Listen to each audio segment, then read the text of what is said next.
അനുഗ്രഹിക്കപ്പെട്ട നല്ല സമയത്തിനായി ഞാൻ ദൈവത്തെ സ്തുതിക്കുന്നു, സ്തോത്രം ചെയ്യുന്നു. ദൈവവചനം ശ്രവിച്ചുകൊണ്ടിരിക്കുന്ന എല്ലാ ദൈവമക്കൾക്കും വീണ്ടും വരാമെന്നരുളി ചെയ്തവനായ കർത്താവായ യേശു ക്രിസ്തുവിൻ്റെ ധന്യനാമത്തിൽ ഞാൻ എൻ്റെ സ്നേഹവന്ദനം അറിയിക്കുന്നു. ഇന്നത്തെ അല്പസമയത്തെ ചിന്തയ്ക്കായി 92-ാം സങ്കീർത്തനം 1 മുതൽ 3 വരെയുള്ള വാക്യങ്ങൾ നമുക്ക് വായിക്കാം.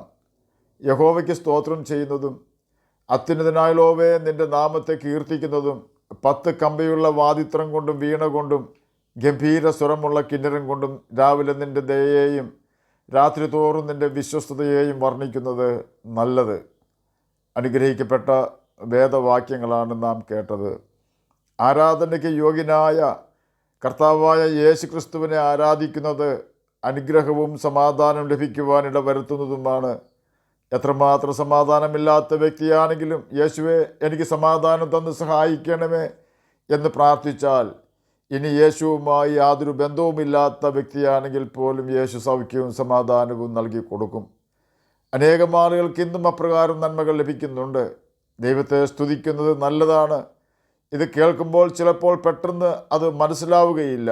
ദൈവത്തെ സ്തുതിക്കുന്നത് എപ്രകാരമാണ് നല്ലതാകുന്നത്, നമുക്കിതിനെക്കുറിച്ച് അല്പമായി ചിന്തിക്കാം. യഹോശഫത്ത് എന്ന യഹൂദ രാജാവിനെ കുറിച്ചാണ് നാം ഇപ്പോൾ പഠിക്കുവാൻ ആഗ്രഹിക്കുന്നത്. ഇദ്ദേഹത്തിൻ്റെ പിതാവിൻ്റെ പേര് ആസ എന്നാണ്. ആസ രാജാവായിരുന്നു.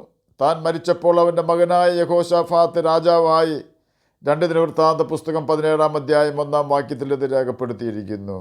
ഈ യഹോശഫാത്ത് രാജാവായി അധികാരമേറ്റപ്പോൾ ഇസ്രയേലിൻ്റെ ദൈവമായ യഹോവയ്ക്ക് അഥവാ കർത്താവായ യേശു ക്രിസ്തുവിന് വേണ്ടി ചില നല്ല കാര്യങ്ങൾ ചെയ്തുവെന്ന് ബൈബിളിൽ രേഖപ്പെടുത്തിയിട്ടുണ്ട്.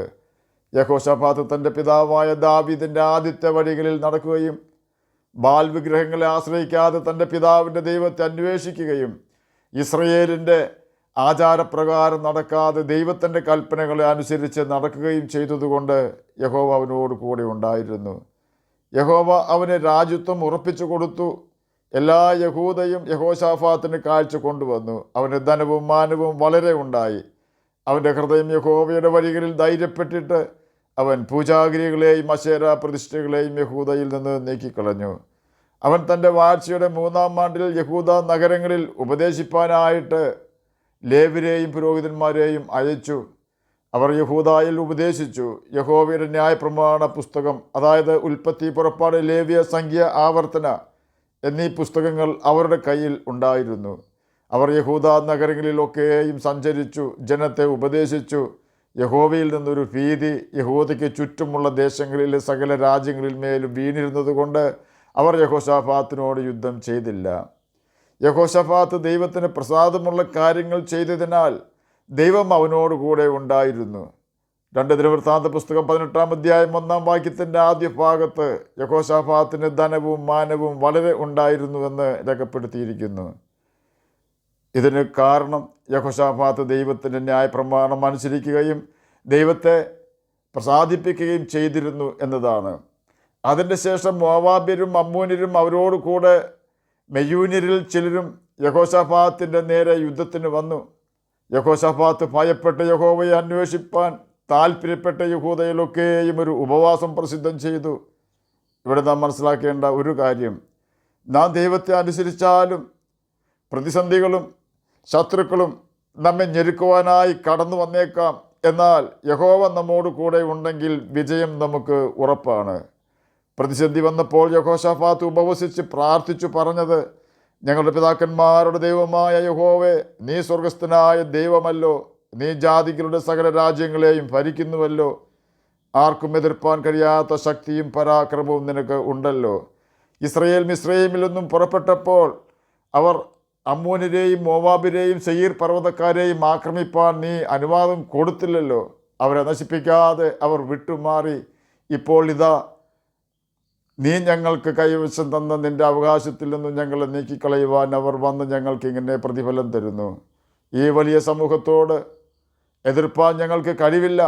എന്ത് ചെയ്യേണ്ടുവെന്ന് അറിയുന്നതുമില്ല. എങ്കിലും ഞങ്ങളുടെ കണ്ണുകൾ നിങ്ങളിലേക്ക് തിരിഞ്ഞിരിക്കുന്നു. ആ സമയം സെഖര്യാവിൻ്റെ മകൻ യഹസിയേലിന്മേൽ യഹോവയുടെ ആത്മാവ് വന്ന് പറഞ്ഞതെന്നാൽ, ഈ വലിയ സമൂഹം നിമിത്തം ഭയപ്പെടരുത്, ഭ്രമിക്കുകയും അരുത്. യുദ്ധം നിങ്ങളുടേതല്ല, ദൈവത്തിൻ്റേതത്രേ. ഈ പടയിൽ പൊരുതുവാൻ നിങ്ങൾക്ക് ആവശ്യമില്ല. യഹോവ നിങ്ങൾക്ക് വരുത്തുന്ന രക്ഷ കണ്ടുകൊള്ളുവിൻ. നാളെ അവരുടെ നേരെ ചെല്ലുവിൻ. യഹോവ നിങ്ങളോട് കൂടെ ഉണ്ട് എന്ന് പറഞ്ഞു. പിന്നെ യെഹോശാഫാത്ത് വിശുദ്ധ അലങ്കാരം ധരിച്ചു സൈന്യത്തിന് മുമ്പിൽ നടന്നുകൊണ്ട് ദൈവത്തെ വാഴ്ത്തുവാനും യഹോവയെ സ്തുതിപ്പിൻ, അവൻ്റെ ദയ എന്നേക്കും ഉള്ളതല്ലോ എന്ന് ചൊല്ലുവാനും യഹോവയ്ക്ക് സംഗീതക്കാരെ നിയമിച്ചു. അവർ ദൈവത്തെ പാടി സ്തുതിച്ചു തുടങ്ങിയപ്പോൾ യഹൂദയ്ക്ക് വിരോധമായി വന്ന അമ്മോന്യരുടെയും മോവാബ്യരുടെയും സെയീർ പർവ്വതക്കാരുടെയും നേരെ പതിയിരിപ്പുകാരെ വരുത്തി. അങ്ങനെ ശത്രുക്കൾ തോറ്റുപോയി. അമ്മോന്യരും മോവാബ്യരും സെയീർ പർവ്വത നിവാസികളോട് എതിർത്ത് അവരെ നിർമൂലമാക്കി നശിപ്പിച്ചു. സെയീർ നിവാസികളെ സംഹരിച്ച ശേഷം അവർ അന്യോന്യം നശിപ്പിച്ചു.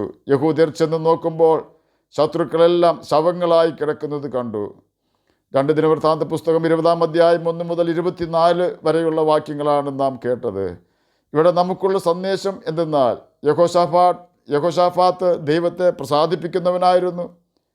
യോഹന്നാൻ എഴുതിയ സുവിശേഷം 8-ാം അധ്യായം 29-ാം വാക്യത്തിൽ യേശു പറഞ്ഞു, ഞാൻ എപ്പോഴും എൻ്റെ പിതാവിനെ പ്രസാദിപ്പിക്കുന്നത് കൊണ്ട് അവൻ എന്നെ ഏകനായി വിട്ടിട്ടില്ല.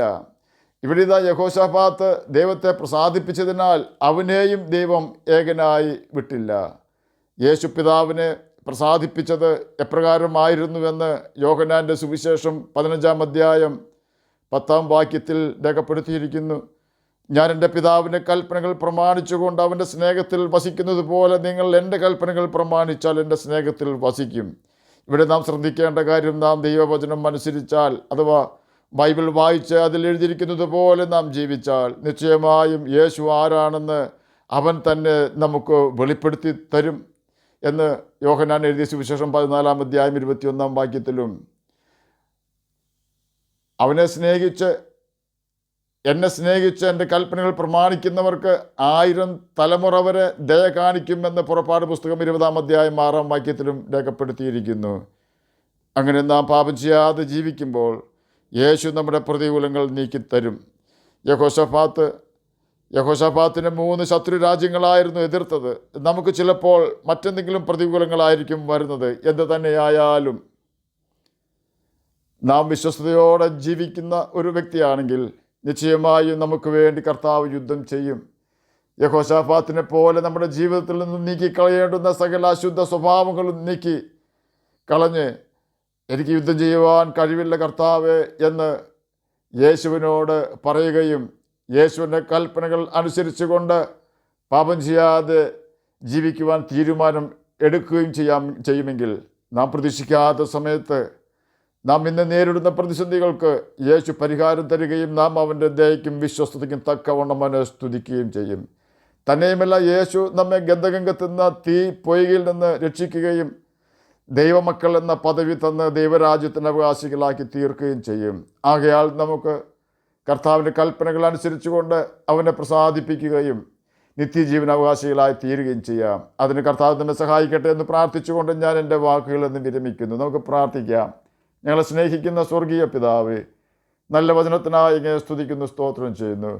എന്നെ കേൾക്കുന്ന ഏതെങ്കിലും പ്രിയപ്പെട്ടവർ യഹോശാഫാത്ത് നേരിട്ട പോലെ ഏതെങ്കിലും പ്രതിസന്ധികൾ നേരിടുന്നുണ്ടെങ്കിൽ അങ്ങ് അവർക്ക് അതിൽ നിന്ന് മോചനം കൊടുക്കണമേ. അങ്ങയുടെ കൽപ്പനകൾ പ്രമാണിച്ചുകൊണ്ട് അങ്ങയെ സ്നേഹിപ്പാനും അങ്ങയുടെ സ്നേഹത്തിൽ വസിക്കുവാനും അടിയനെ കേൾക്കുന്ന അങ്ങയുടെ കുഞ്ഞുങ്ങളെ സഹായിക്കണമേ. രോഗത്താൽ ഭാരപ്പെടുന്നവർക്ക് രോഗസൗഖ്യം കൊടുക്കണമേ.